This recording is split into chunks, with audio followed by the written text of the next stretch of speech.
happy to join with you today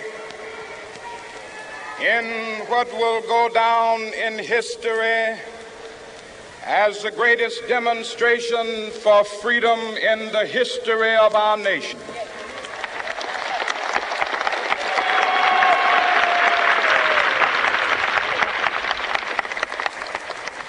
Five score years ago, a great American in whose symbolic shadow we stand today signed the Emancipation Proclamation. This momentous decree came as a great beacon light of hope to millions of Negro slaves who had been seared in the flames of withering injustice. It came as a joyous daybreak to end the long night of their captivity. But 100 years later, the Negro still is not free. 100 years later, the life of the Negro is still sadly crippled by the manacles of segregation and the chains of discrimination. 100 years later, the Negro lives on a lonely island of poverty. I have a dream that one day this nation will rise up and live out the true meaning of its creed. We hold these truths to be self-evident, that all men are created equal.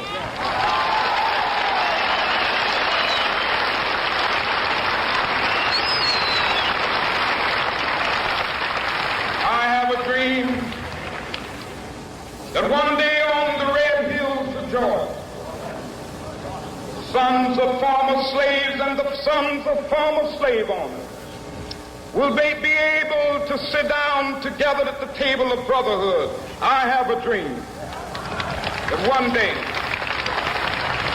even the state of Mississippi, a state sweltering with the heat of injustice, sweltering with the heat of oppression, will be transformed into an oasis of freedom and justice. I have a dream. My four little children will one day live in a nation where they will not be judged by the color of their skin, but by the content of their character. I have a dream today.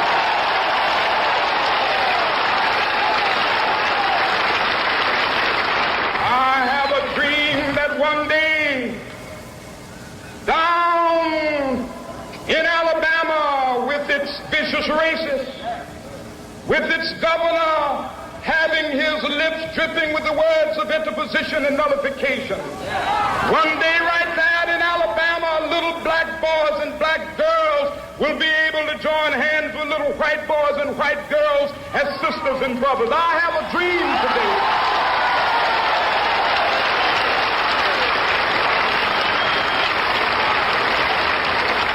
I have a dream that one day every valley shall be exalted, and every hill and mountain shall be made low. The rough places will be made plain, and the crooked places will be made straight, and the glory of the Lord shall be revealed, and all flesh shall see it together. This is our hope. This is the faith that I go back to the South with. With this faith, we will be able to hew out of the mountain of despair a stone of hope. With this faith, we will be able to transform the jangling discords of our nation into a beautiful symphony of brotherhood. With this faith, we will be able to work together, to pray together, to struggle together, to go to jail together, to stand up for freedom together, knowing that we will be free one day.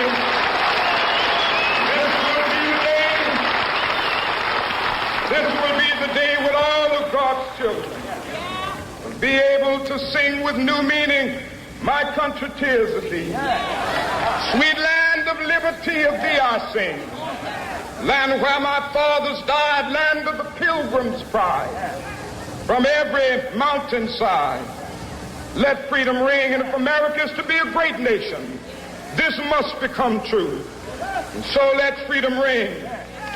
From the prodigious hilltops of New Hampshire, let freedom ring. From the mighty mountains of New York, let freedom ring. From the heightening Alleghenies of Pennsylvania, let freedom ring. From the snow-capped Rockies of Colorado, let freedom ring. From the curvaceous slopes of California. But not only that, let freedom ring from Stone Mountain of Georgia. Let freedom ring from Lookout Mountain of Tennessee. Let freedom ring from every hill and molehill of Mississippi, from every mountainside. Let freedom ring, and when it happens, when we allow freedom ring, when we let it ring from every village and every hamlet, from every state and every city, we will be able to speed up that day when all of God's children, black men and white men, Jews and Gentiles, Protestants and Catholics, will be able to join hands and sing in the words of the old Negro spiritual, free at last, thank God